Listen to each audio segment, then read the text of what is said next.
भीम। एक बहुत खूबसूरत गांव था। उसका नाम ढोलकपुर था। उस गांव में एक नदी थी जो हमेशा बहती ही रहती थी। उस नदी के कारण गांव में हमेशा हरियाली ही रहती थी। कुछ साल बाद वहाँ बारिश होना बंद हो गई और नदी सूखकर बंजर हो गई और गांव में काम ना होने के कारण गांव के लोग दूसरे गांव में काम के कारण जाने लगे। राजू और भीम दो आदमी एक ही गांव में काम के लिए गए। राजू बहुत अक्लमंद था और भीम जैसा उसका नाम वैसे ही वो बहुत शक्तिशाली था।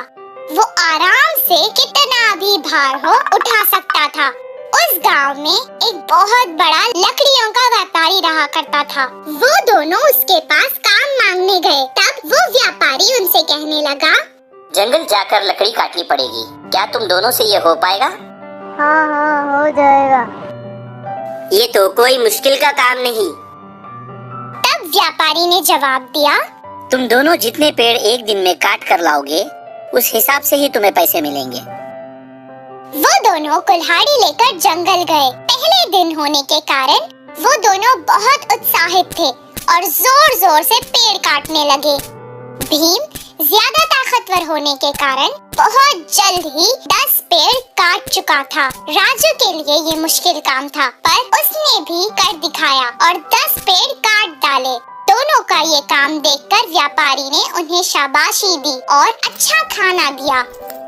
खाना खाने के बाद वो दोनों एक पेड़ के नीचे आराम से सो गए। दूसरे दिन उसी उत्साह से वो दोनों फिर से जंगल गए। राजू कल की तरह आज भी 10 पेड़ काट चुका था। भीम ने सिर्फ 8 पेड़ ही काटे थे। हर रोज राजू 10 पेड़ काटता और भीम एक दिन 6 पेड़, तो दूसरे दिन 4 पेड़, फिर 2 पेड़, ऐसा करके काम कम करते रहा था। तब भीम खुद से कहने लगा, क्या हो गया है मुझे? क्या पेड़ काटने की वजह से मेरी ताकत कम हो गई है? वो व्यापारी के पास आया और कहने लगा, साहब, मेरी तबीयत खराब होती जा रही है। मुझसे ये पेड़ काटने का काम अभी नहीं होगा। मैं वापस चला जाता हूँ। अच्छा ठीक है, एक बार तुम्हारी कुल्हाड़ी तो दिखाओ। भीम जाकर कुल्हाड़ी लाया, उसे दे दी। व्यापारी ने उस कुल्हाड़ी को देखा। इतने दिन से तुम बस अपने बल का प्रयोग कर रहे थे और बुद्धि का नहीं। एक बार पेड़ काटने के बाद अगर कुल्हाड़ी को तेज नहीं किया तो वो मुंड हो जाती है। इसलिए हर बार कुल्हाड़ी को तेज करते रहना चाहिए।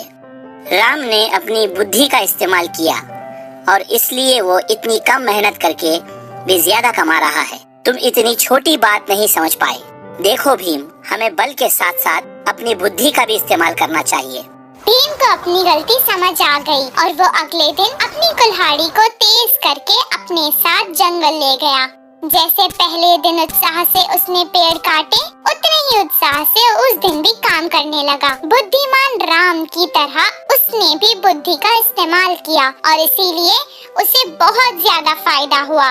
इस कहानी से हमें ये शिक्षा मिलती है कि हमें अपने बल के साथ साथ अपनी बुद्धि का भी इस्तेमाल करना चाहिए।